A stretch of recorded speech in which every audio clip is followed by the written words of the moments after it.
तो hello everyone, welcome to this physics tutorial series. और आज इलेक्ट्रिसिटी का लास्ट वीडियो है। ठीक है, तो अगर इससे पहले वाली वीडियो आप लोगों ने नहीं देख रखा है तो जाइए प्लेलिस्ट में और इससे पहले का सारा टॉपिक्स कवर करें। ठीक है, तो आज हम स्टार्ट करते हैं हीटिंग इफेक्ट ऑफ करंट। ठीक है, सो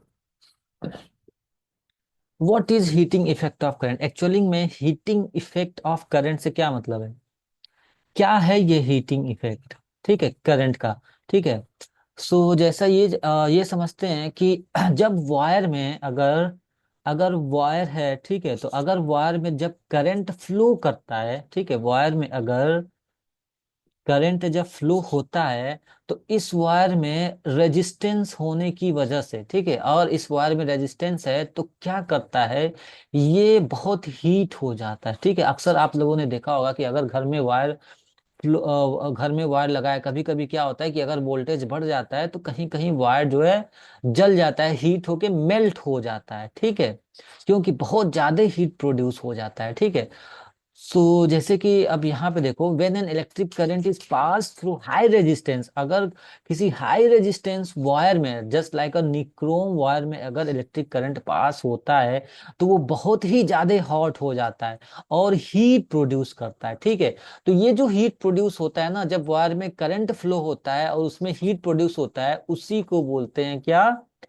उसी को बोलते हैं हीटिंग इफेक्ट ऑफ करंट। मतलब कि अगर वायर में करंट फ्लो हो रहा है, ठीक है, तो ड्यू टू रेजिस्टेंस, या रेजिस्टेंस होने की वजह से क्या प्रोड्यूस हो रहा है? हीट प्रोड्यूस हो रहा है। तो उसी हीट को क्या बोलते हैं? Heating effect of current. देखो, इफेक्ट मतलब हीटिंग इफेक्ट, भैया हीट हो रहा है किसके द्वारा? करंट के द्वारा। ठीक है, चलो, तो अब ध्यान से समझना कि अब जैसे स्टार्टिंग में मैंने बताया था कि देखो भाई, करंट, देखो जब चार्ज फ्लो होता है, करंट क्या होता है? What is current? करंट क्या होता है? आई। करंट क्या होता है? करंट क्या होता है? जब charge flow, rate of flow of charge, जब चार्ज का फ्लो होना, उसे क्या बोलते हैं? उसे बोलते हैं करंट। ठीक है, अब ध्यान देना अब ये समझना कि अगर चार्ज फ्लो हो रहा है, ठीक है, अब हमको ये भी पता है कि जब पोटेंशियल डिफरेंस क्रिएट होता है, ठीक है, जब पोटेंशियल डिफरेंस क्रिएट होता है तो उस समय हमने पढ़ा था पोटेंशियल डिफरेंस क्या होता है। जब दो टर्मिनल के बीच में पोटेंशियल डिफरेंस, जब चार्ज के बारे में ध्यान रखना, किसके बारे में? जब चार्ज की बात की जाएगी, ठीक है, उस समय हमको ये पता है भैया, पोटेंशियल डिफरेंस किसके बराबर होता है? Work done per unit charge के बराबर। ठीक है, work done per unit charge. ध्यान रखना कि जैसे हमने पढ़ा था ना कि अगर एक स्मॉल चार्ज क्यू है, ठीक है, ये मूव कर रहा है तो इसने कुछ काम किया, इस चार्ज ने कुछ वर्क किया होगा। ठीक है, तो work done per unit charge उसको बोलते हैं क्या भैया? पोटेंशियल।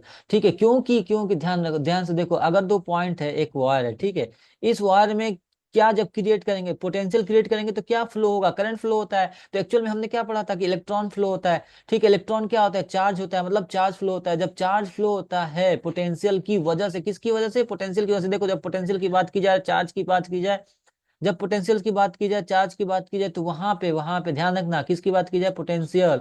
किसकी बात की जाए? पोटेंशियल। और चार्ज की बात की जाए तो याद है उस वक्त वहां पे पोटेंशियल किसके बराबर होता था? Work done per unit charge के बराबर होता था। ठीक है, तो ये हो गया तुम्हारा क्या भैया? Potential equal to work done per unit charge. ठीक है, चलो, अब यहाँ पे समझो भाई। ठीक है, तो अब यहां से वर्क डन इक्वल टू क्या हो गया? यहां से वर्क डन इक्वल टू हो गया Q इंटू वी। क्या हो गया? Q into V. ठीक है, तो अब देखो, अब हम यहाँ पे बात करते हैं किसका? करंट का। ठीक है, तो ये बताओ, करंट आई इक्वल टू क्या होगा? आई इक्वल टू क्या होगा? चार्ज पर यूनिट टाइम, हमने पढ़ा था। तो यहां से Q की वैल्यू निकाल लो, तो Q इक्वल टू क्या हो गया? I into T. Q equal to क्या हो गया? I into T. अब ये वैल्यू हटा के यहाँ पे रखेंगे तो यहाँ से वर्क डन इक्वल टू क्या हो जाएगा? वर्क डन इक्वल टू क्या हो जाएगा? आई इंटू टी इंटू वी। ठीक है, और याद है हमने पढ़ा था, क्या पढ़ा था भैया? बता दो जल्दी से। ओम्स लॉ में हमने क्या पढ़ा था? ओम्स लॉ में हमने क्या पढ़ा था? ओम्स लॉ में हमने पढ़ा था कि V equal to I R. V equal to क्या पढ़ा था? I R. ठीक है, तो इसका मतलब यहां से अगर ये फॉर्मूला उठा के यहाँ पे रख दें तो ये क्या हो जाएगा? ये W इक्वल टू क्या हो जाएगा? ये हो जाएगा आई इंटू टी इंटू वी की वैल्यू आई इंटू आर। तो ये हो गया तुम्हारा आई। ठीक है, ये आई है तो ये हो गया आई स्क्वायर आर टी। ठीक है, तो अब इसी वर्क डन को, वर्क डन क्या होता है, form of energy, work done क्या होता है, फॉर्म ऑफ एनर्जी। एनर्जी तो यहाँ पे कैसी एनर्जी है, यहाँ पे कैसी एनर्जी रिलीज हो रही है, हीट की, हीट एनर्जी रिलीज हो रही है, कैसी energy, heat energy. That's why यहाँ पे ये क्या हो जाएगा, ये हो गया तुम्हारा H equal to I square R T. इसका मतलब कि जो हीट प्रोड्यूस होता है वो किस पे डिपेंड है, वो डायरेक्टली प्रोपोर्शनल है स्क्वायर ऑफ द करंट पे, स्क्वायर ऑफ द करंट पे, और रेजिस्टेंस ऑफ द करंट पे, और टाइम। मतलब जितना ज्यादा करंट होगा, ठीक है, करंट करंट अगर आई बढ़ाएंगे तो क्या प्रोड्यूस होगा, हीट। हीट भी क्या होगा, हीट बढ़ेगा, ध्यान दो। ठीक है, हीट क्या होगा, हीट बढ़ेगा। कब हीट बढ़ेगा, जब आई बढ़ाएंगे तो क्या बढ़ेगा, हीट बढ़ेगा। ठीक है, और आर बढ़ाएंगे, अब ध्यान देना, आई ज्यादा बढ़ाएंगे ना, अगर आई बढ़ाएंगे तो हीट ज्यादा बढ़ेगा, क्यों, क्योंकि हीट आई स्क्वायर पे डिपेंड है। ठीक है, और हीट कब बढ़ेगा, हीट कब बढ़ेगा, जब क्या बढ़ाएंगे, जब आर बढ़ाएंगे तो हीट बढ़ेगा, जब रेजिस्टेंस बढ़ाएंगे, और ज्यादा देर तक टाइम भी बढ़ाएंगे तो क्या बढ़ रहा है, टाइम भी बढ़ाते हैं तो क्या बढ़ रहा है, हीट बढ़ रहा है। ठीक है, चलो अब आगे देखते हैं, आगे कुछ क्वेश्चन सॉल्व करते हैं इस पे। ठीक है, तो देखो क्वेश्चंस क्या है इसमें, आप ध्यान से देखना क्वेश्चंस। ठीक है, तो पहला क्वेश्चन है, ठीक है, अगर अगर आपको एक काम करना, ठीक है, इस क्वेश्चन वीडियो को पॉज करके इस क्वेश्चन को लगाने की कोशिश करना। तो देखो पहला क्वेश्चन ये है कि अ पोटेंशियल डिफरेंस 250 वोल्ट दिया हुआ है, क्या दिया हुआ है, पोटेंशियल डिफरेंस कितना दिया हुआ है, 250 वोल्ट दिया हुआ है। ठीक है, और रेजिस्टेंस कितना दिया हुआ है, 500 ओम्स दिया हुआ है, रेजिस्टेंस कितना दिया हुआ है, 500 ओम्स दिया हुआ है रेजिस्टेंस। ठीक है, रेजिस्टेंस कितना दिया हुआ है, 500 ओम्स दिया हुआ है रेजिस्टेंस। ठीक है, तो अब ध्यान रखना, अब क्या कह रहा है, just wait for a minute, 1 minute के लिए वेट करो। ठीक है, तो इस क्वेश्चन को सॉल्व करने की कोशिश करो, मैं आगे बढ़ता हूँ, just wait for a minute.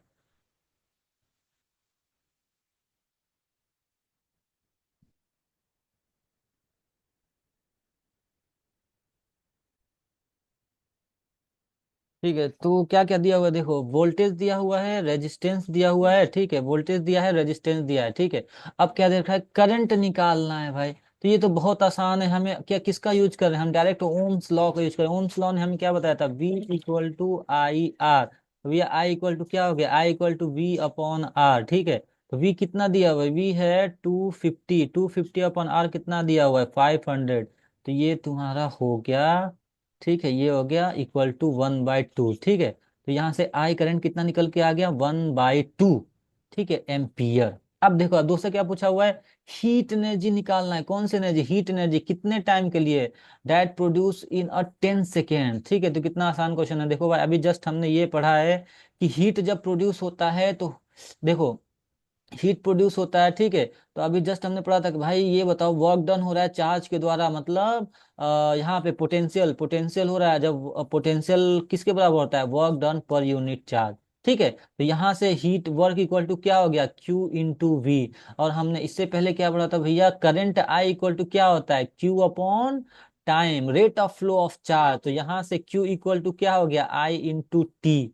ठीक है, Q इक्वल टू क्या हो गया, अब इसकी वैल्यू यहाँ पे रखें तो ये W इक्वल टू क्या हो गया, W इक्वल टू Q की वैल्यू यहाँ पे रखेंगे तो ये हो गया I into T into V. अब ओम्स लॉ में हमने क्या पढ़ा है, V equal to I R. ठीक है, तो अब यहाँ पे पहले पुट करो V equal to I R, तो ये क्या हो गया, ये हो गया आई स्क्वायर आर टी। ठीक है, और ये हो गया तुम्हारा हीट। तो अब क्या लिखा हुआ है कि हमको हीट निकालना है, तो देखो कितने टाइम के लिए, 10 सेकेंड के लिए। ठीक है, तो यहाँ पे फॉर्मूला यूज करें, आई की वैल्यू क्या है, 1/2, ये हो गया 1/2 का स्क्वायर, आर की वैल्यू कितना है, 500, टाइम कितना हुआ है, 10 सेकेंड। ठीक है, तो ये हो गया 1/4 इंटू 500 इंटू 10। ठीक है, ये हो गया तुम्हारा ये हो गया तुम्हारा, ठीक है, 125 क्या जूल। ठीक है, हीट क्या है, heat is a form of energy, heat क्या है, heat is a form of energy, और जिसकी यूनिट क्या होती है, जूल। तो ये हो गया तुम्हारा एनर्जी 1250। ठीक है, चलो और नेक्स्ट क्वेश्चन सॉल्व करते हैं। ठीक है, तो नेक्स्ट क्वेश्चन क्या हुआ है, देखना बहुत ही आसान क्वेश्चन है ये भी क्या कह रहा है, कैलकुलेट द हीट, हीट निकालना है। देखो हम डायरेक्ट यूज करते हैं वो formula, H equal to I square R into T, ठीक है। और क्या दिया हुआ है, ये चार्ज दिया हुआ है। अब ध्यान देना इस यहाँ पे कैसे यूज करेंगे, ये दिया हुआ है क्यू, स्मॉल क्यू दिया हुआ है, स्मॉल क्यू इक्वल टू कितना 9600 कोलॉम, ठीक है। और ये कितने टाइम के लिए ट्रांसफर हो रहा है, ये टाइम है 1 hour, time equal to 1 hour, 1 hour मतलब 3600 सेकेंड, ठीक है। अब पोटेंशियल कितना दिया हुआ है, पोटेंशियल डिफरेंस 50 वोल्ट, मतलब कि V इक्वल टू 50 वोल्ट। अब निकालो, हमको क्या निकालना है, आई स्क्वायर आर टी। तो देखो भाई, अब यहाँ पे हमको आई निकालना है, आई तो दिया नहीं है, तो आई इक्वल टू क्या होता है, I equal to current equal to क्या होता है, चार्ज कितने, rate of flow of charge. तो चार्ज कितना दिया हुआ है, 96,000, और टाइम कितना है, मतलब कि 3600। ये हो गया तुम्हारा, देखो बहुत ही आसान क्वेश्चन था, ठीक है। ये कट के आ गया तुम्हारा, देखो भाई ये हो गया, ठीक है। और ये एग्जैक्टली 3, ये हो गया तुम्हारा 80, ठीक है। चलो, तो ये एग्जैक्टली निकल के आ गया तुम्हारा 26.67 एम्पियर, ठीक है। चलो भाई, अब देखते हैं आगे। तो देखो हमको क्या निकल के आ गया, हमको निकल के आ गया आई इतना एम्पियर है, हमको करंट निकल के आ गया एग्जैक्टली, करंट कितना निकल के आ गया, करंट निकल के आ गया 26.67 एम्पियर। अब क्या निकालना है, आर, देखो आर एग्जैक्टली आर दिया नहीं है, ठीक है। तो चलो यहाँ से देखो, आर दिया हुआ है 96, टाइम दिया हुआ है और वोल्ट दिया हुआ है, ठीक है। तो अब यहाँ से यूज करते हैं, देखो भाई आर, तो आर कैसे निकालें, आर कैसे निकालें, वही वाला फॉर्मूला, ओम्स लॉ वाला formula, V equal to I R, मतलब कि R equal to V upon I, ठीक है।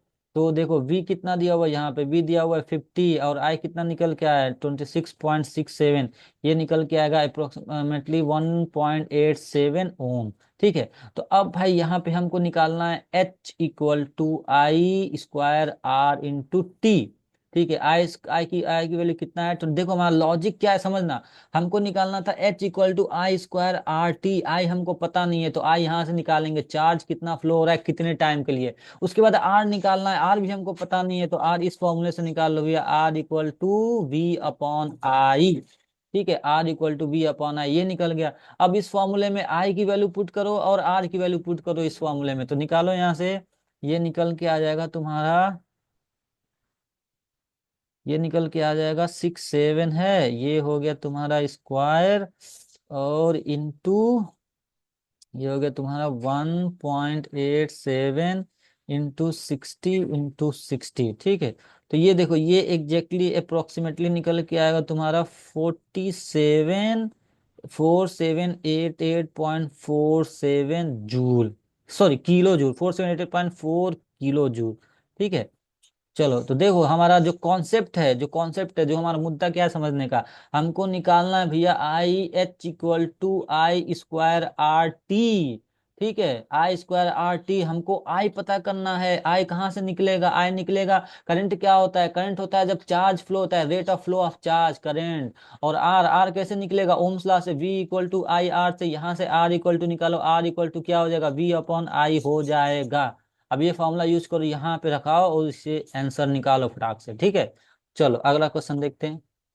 तो देखो भैया, लास्ट क्वेश्चन है, ये थोड़ा सा टफ है, ठीक है। तो वीडियो पॉज करके इसे लगाने की कोशिश करो, ठीक है। चलो, अब देखो ये क्वेश्चन क्या दिया हुआ है, टू कंडक्टिंग वायर, कितने conducting wire, two conducting wire, two conductive wire of same material के equal length and equal diameter, ठीक है।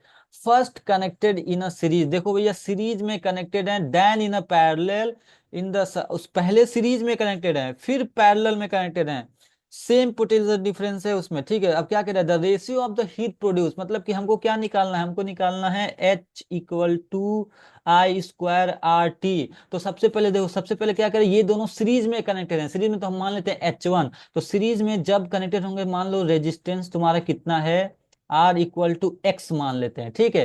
तो जब सीरीज में कनेक्टेड होता है, सीरीज में, ठीक है, हम पहले यहाँ पे लिख दे रहे हैं, ठीक है। जब सीरीज में कनेक्टेड होता है तो तुम्हारा R इक्वल टू क्या हो जाएगा, 2x हो जाएगा, ठीक है। सीरीज में हम क्या करते हैं, R R equal to R1 plus R2, ठीक है। तो ये हो गया तुम्हारा सीरीज में, ठीक है। अब देखो भाई I इक्वल टू क्या हो जाएगा यहाँ से तुम्हारा I1, ठीक है, इसे R1 मान लो, इसे I1। तो I1 इक्वल टू क्या हो जाएगा तुम्हारा, I1 की वैल्यू क्या होती है, V अपॉन R की वैल्यू क्या है 2x। अब इसको उठा के इस फॉर्मूला रखो, मतलब कि यहाँ पे H इक्वल टू क्या हो गया तुम्हारा, H इक्वल टू हो गया V अपॉन 2x का होल स्क्वायर, ठीक है, into 2x into time time time T मान लेते हैं, ये हो गया टी, ठीक है। ये तुम्हारा हो गया H1, ठीक है। अब देखो भाई पैरेलल में, ठीक है, ये सीरीज के लिए रहा। अब पैरेलल के लिए देखो कि अगर पैरेलल होगा तो R की वैल्यू क्या होगा, तो R2 मान लो, R हो जाएगा तुम्हारा x/2।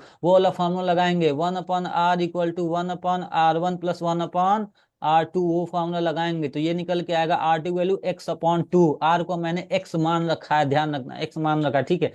अब यहाँ से I2 निकालो, तो I2 तुम्हारा निकल के आ जाएगा 2v/x निकल के आ जाएगा। ये हो गया तुम्हारा I2 की वैल्यू 2v/x, ठीक है। तब यहाँ से H2 निकालो, तो H2 निकल के आ जाएगा तुम्हारा v² इंटू, अब ये देखो I की वैल्यू, I2 की वैल्यू और R2 की वैल्यू इस फॉर्मूले में रखो, I² RT तो ये I² करोगे, ये हो गया v²/2 × t/x निकल के आ जाएगा, इसे सॉल्व करोगे तो, ठीक है।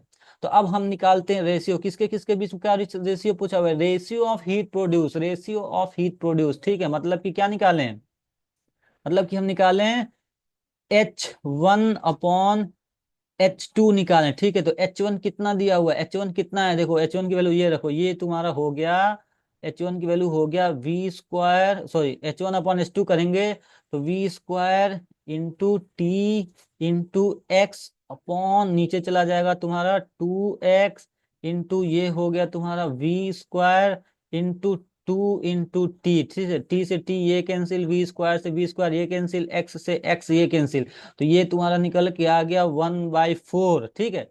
तो H1/H2 क्या हो गया, 1/4 हो गया, ठीक है। तो ये रहा तुम्हारा रेशियो, ये एनसीईआरटी का क्वेश्चन है। तो चलो गाइज, अगर आपको ये वीडियो पसंद आए तो प्लीज़ लाइक करो, सब्सक्राइब करो, और ये हमारा लास्ट वीडियो है, ठीक है। तो ये वीडियो पसंद आए तो कमेंट करो, तो हम अगला टॉपिक स्टार्ट करेंगे, मैग्नेटिक इफेक्ट ऑफ करंट, ठीक है। So thank you so much for watching this video.